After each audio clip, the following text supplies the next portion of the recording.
Year 2000 में उत्तर प्रदेश राज्य पुनर्गठन विधेयक के तहत उत्तराखंड राज्य का निर्माण हुआ, लेकिन विधेयक में राजधानी के सवाल को जिस तरह से यूकेडी ने उत्तराखंड को एक राज्य का दर्जा दिलवाया, वही देशभक्ति, वही जज्बा आज फिर चाहिए। अब थोड़ा और विस्तार से जानकारी लेते हैं। दीक्षित आयोग का गठन 2001 में बीजेपी की इंटरिम गवर्नमेंट ने किया। अब 2020 आता है और तत्कालीन chief minister Trivendra Singh Rawat budget सत्र के दौरान गैरसैंण को ग्रीष्मकालीन राजधानी घोषित कर देते हैं। अब सवाल ये उठता है कि जब स्थायी राजधानी का मसला तय नहीं हुआ था तो शिलान्यास क्यों हुआ? उत्तराखंड एक छोटा सा राज्य है जिसका क्षेत्रफल 0.53 लाख स्क्वायर किलोमीटर है, तो क्या यहाँ दो राजधानी की जरूरत है? क्या देहरादून भूमध्य रेखा पर स्थित है कि गर्मियों में उसे पहाड़ी इलाके में शिफ्ट किया जाए? या hi my dear all, I hope आप सभी अच्छे होंगे। तो चलिए आज ले चलती हूँ आपको उत्तराखंड, ऐसी पावन भूमि जहाँ लोग अपनी जिंदगी की भागदौड़ से दूर सुकून ढूंढने आते हैं, जहाँ ऋषि मुनियों को ज्ञान की प्राप्ति होती है, जहाँ चारों ओर बर्फ से ढकी हिमालय की पर्वत श्रृंखला, गंगा यमुना जैसी पावन नदियाँ, झरने, देवदार, ओक, बुरांच के घने जंगल, पक्षियों का कलरव, शुद्ध हवा, बहता पानी और भोले भाले लोग। इसीलिए इसे देवभूमि कहा गया है। लेकिन जैसे ही उत्तराखंड राज्य की बात आती है तो इतिहास के उन पन्नों की याद आ जाती है जिनमें लिखा होता था कि एक राजा था जो निरंकुश राज्य किया करता था। उसे अपनी प्रजा की सुख सुविधाओं से ज़्यादा सरोकार नहीं रहता था। ये भी लिखा होता था कि ऐसे राज्य में या तो प्रजा विद्रोही हो जाती है या फिर पड़ोसी राज्य उसको अपने राज्य में मिला लेते हैं। मेरा इशारा किस ओर है आप लोग समझ ही चुके होंगे। उत्तराखंड राज्य में राजधानी जैसे महत्वपूर्ण मसले पर पिछले 21 सालों से कैसी राजनीति खेली जा रही है, इसको जानना हर उत्तराखंडी के लिए जरूरी है। ईयर 2000 में उत्तर प्रदेश राज्य पुनर्गठन विधेयक के तहत उत्तराखंड राज्य का निर्माण हुआ, लेकिन विधेयक में राजधानी के सवाल को सवालिया तौर पर ही छोड़ दिया गया, जिसका नतीजा ये हुआ कि 2001 में राजधानी चयन आयोग दीक्षित कमीशन का गठन हुआ। इस आयोग ने बनने के कई सालों बाद 2008 में अपनी रिपोर्ट सरकार के सामने रखी। इस रिपोर्ट में देहरादून और काशीपुर को राजधानी बनाने के लिए उपयुक्त बताया गया। रिपोर्ट में ये भी बताया गया कि गैरसैंण राजधानी बनाने के लिए उपयुक्त स्थान नहीं है, जिसकी वजह भौगोलिक दशाएं, भूकंपी आंकड़े और अन्य फैक्टर्स बताए गए। देहरादून को राजधानी बनाने की वजह यह बताई गई कि वह नेशनल कैपिटल के पास है, प्राकृतिक आपदाओं से सुरक्षित है और काशीपुर के कंपैरिजन में देहरादून में राजधानी बनाने पर लगने वाला खर्चा भी कम आएगा। अब सवाल ये उठता है, तो फिर दीक्षित कमीशन की रिपोर्ट के अकॉर्डिंग देहरादून में राजधानी क्यों नहीं बनाई गई? और अगर रिपोर्ट मान्य नहीं थी तो क्या उस पर कार्यवाही हुई? आप सभी को पता है कि उस पर कुछ भी कार्यवाही नहीं हुई। अब थोड़ा और विस्तार से जानकारी लेते हैं। दीक्षित आयोग का गठन 2001 में बीजेपी की इंटरिम गवर्नमेंट ने किया। इसका कार्यकाल पूरा हो जाने के बाद इसे पुनर्जीवित कांग्रेस की सरकार ने किया। सन 2012 में तत्कालीन चीफ मिनिस्टर विजय बहुगुणा की अध्यक्षता में एक बैठक आयोजित की गई। फिर 2013 में गैरसैंण में विधानसभा भवन का शिलान्यास किया गया और 2014 में निर्माण कार्य शुरू हुआ। सरकार का ये कहना था कि विधानसभा भवन सहित अन्य सुविधाएं इसलिए विकसित की जा रही हैं ताकि कम से कम एक बार विधानसभा सत्र यहाँ आयोजित किया जा सके। और दूसरी बात, ये सुविधाएं इसलिए भी विकसित की जा रही हैं क्योंकि लोगों की एस्पिरेशन है। और साथ ही यह भी कहा कि इसका राजधानी के मसले से कुछ लेना देना नहीं है। अब सवाल ये उठता है कि जब स्थायी राजधानी का मसला तय नहीं हुआ था तो शिलान्यास क्यों हुआ?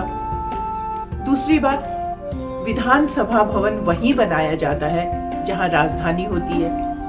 तीसरी बात, दीक्षित कमीशन की रिपोर्ट में गैरसैंण को अनुपयुक्त घोषित किए जाने के बावजूद वहां विधानसभा भवन का निर्माण हुआ। अब थोड़ा और आगे बढ़ते हैं। पहला विधानसभा सत्र 2014 में गैरसैंण में कांग्रेस की सरकार ने आयोजित किया, जिसका टोटल खर्चा 57,000 था।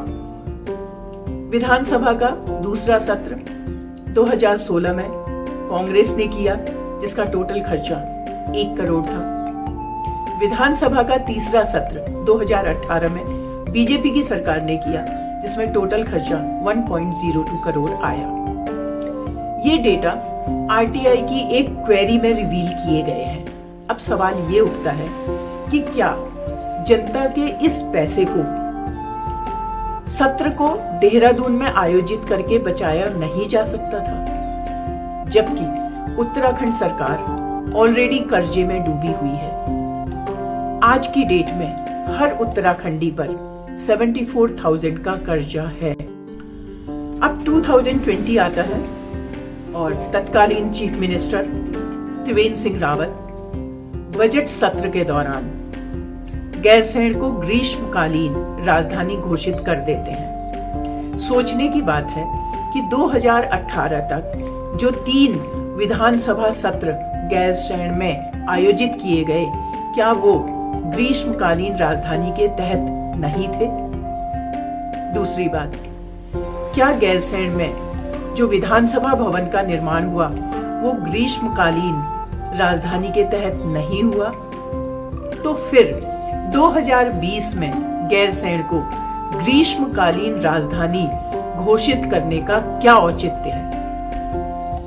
एक बात और, 4 मार्च 2020 को गैरसैंण को ग्रीष्मकालीन राजधानी घोषित करने के बाद अब तक वहां विधानसभा सत्र क्यों आयोजित नहीं किए गए? एक और हैरानी की बात, पर्यावरणीय दृष्टि से संवेदनशील राज्य होने के बावजूद और दीक्षित कमीशन की रिपोर्ट में भौगोलिक कारणों का वाकया देने के बावजूद विधानसभा भवन के निर्माण में पर्यावरण मानकों की अनदेखी की गई। जब मामला एनजीटी तक पहुंचा, तब जाकर 2018 में एनबीसीसी की ओर से आवेदन किया गया। अब आप इसको क्या नाम देंगे? सरकार की लापरवाही या सरकार की मनमानी? एक और बात, देहरादून में विधानसभा भवन के लिए जो लैंड सेलेक्ट की गई है वो एक संरक्षित फॉरेस्ट के अंतर्गत आती है, जिसमें एलिफेंट कॉरिडोर का एक हिस्सा आ रहा है, जिसके लिए नया एलिफेंट कॉरिडोर बनाने की बात की गई है और जिसमें आने वाला खर्चा लगभग 15 करोड़ रुपीस है। उत्तराखंड एक छोटा सा राज्य है जिसका क्षेत्रफल 0.53 लाख स्क्वायर किलोमीटर है। तो क्या यहाँ 2 राजधानी की जरूरत है? क्या देहरादून भूमध्य रेखा पर स्थित है कि गर्मियों में उसे पहाड़ी इलाके में शिफ्ट किया जाए? या क्या गैरसैंण में इतना एक्सट्रीम विंटर होता है कि उसे विंटर में तराई इलाके में शिफ्ट किया जाए? नहीं। सोर्सेज के अकॉर्डिंग इस कॉम्प्लेक्स के निर्माण में 150 करोड़ रुपए की लागत आई, जबकि ये भवन केवल सत्र के समय कुछ दिनों के लिए ही खोले जाते हैं। प्रोसीडिंग पूरी होने के बाद पूरे साल यूं ही बंद पड़े रहते हैं। जब तक मिनिस्टर्स, ब्यूरोक्रेट्स, स्टाफ गांव में नहीं जाएंगे, तब तक उन्हें पहाड़ों की परेशानियों का अंदाजा कैसे लगेगा। वो तो देहरादून के एसी रूम में बैठकर कागजों में विकास दिखाते ही रहेंगे, जैसा पिछले 21 सालों से होता आया है। आज देहरादून में राजधानी बनने का फायदा बाहर वालों को हो रहा है। देहरादून में सबसे ज्यादा स्टार्टअप है, क्योंकि यहाँ अन्य शहरों के कंपैरिजन में रनिंग एक्सपेंसेस कम है, इसलिए लोग यहाँ आकर सेटल हो रहे हैं। आप किसी भी पहाड़ी राज्य का एग्जाम्पल ले लीजिए, चाहे वो हिमाचल प्रदेश हो, सिक्किम हो या मेघालय हो, सबकी राजधानी पहाड़ों में ही है। उत्तराखंड राज्य बनने से पहले 1992 में यूकेडी ने पहाड़ की राजधानी पहाड़ों में ही होनी चाहिए, इस बात को ध्यान में रखते हुए गैरसैंण को, जो कि गढ़वाल और कुमाऊं के केंद्र में है, राज्य की राजधानी घोषित कर दिया था। दूसरी बात, क्या पौड़ी को पलायन आयोग का ऑफिस बना देने मात्र से ही समस्या का समाधान हो जाता है, जबकि policy makers and bureaucrats Dehradun में बैठते हैं, वो पौड़ी मीटिंग के लिए क्यों आएंगे? रूरल डेवलपमेंट और पलायन आयोग का गठन 2017 में किया गया। आयोग ने 9 पहाड़ी जिलों की ब्लॉक स्तर पर रिपोर्ट बनाकर अपनी रिकमेंडेशन के साथ टाइमली सरकार को पेश कर दी थी। जब मैपिंग हो चुकी है, डेटा अवेलेबल है, प्रॉब्लम पता है, साथ में सॉल्यूशंस भी दिए जा चुके हैं, तो फिर इम्प्लीमेंटेशन पर आकर बात क्यों रुक जाती है? जिस तरह से यूकेडी ने उत्तराखंड को एक राज्य का दर्जा दिलवाया, वही देशभक्ति, वही जज्बा आज फिर चाहिए। पहाड़ की राजधानी पहाड़ों में ही होनी चाहिए। सरकार चाहे किसी की भी बने, आग्रह है कि रूरल डेवलपमेंट और पलायन आयोग की रिपोर्ट और रिकमेंडेशन की तर्ज पर गांव को कैटेगराइज किया जाना चाहिए और फिर अकॉर्डिंगली उन गांव को स्पेशल फंड दिया जाना चाहिए। नियमों में बदलाव लाया जाना चाहिए। फंड एलोकेशन गांव की जनसंख्या के आधार पर नहीं, बल्कि गांव की मूलभूत समस्याओं के आधार पर किया जाना चाहिए। इससे फर्दर पलायन भी रुकेगा, उत्तराखंडी वापस आने की सोचेगा और भविष्य में होने वाली डीलिमिटेशन, परिसीमन जैसी समस्याओं का समाधान भी होगा। गैरसैंण को बिना विलंब किए राज्य की स्थायी राजधानी घोषित किया जाना चाहिए। 5 साल का समय कम नहीं होता है अगर इरादे नेक हों तो। फिर मिलते हैं एक और आई ओपनिंग वीडियो के साथ आपके अपने ही YouTube channel Manjusha and influencer में। अगर आपको मेरी वीडियो अच्छी लगती है तो प्लीज लाइक करिए, शेयर करिए और अगर आप चैनल पर नए हैं तो चैनल को सब्सक्राइब करिए। जय देवभूमि, जय भारत।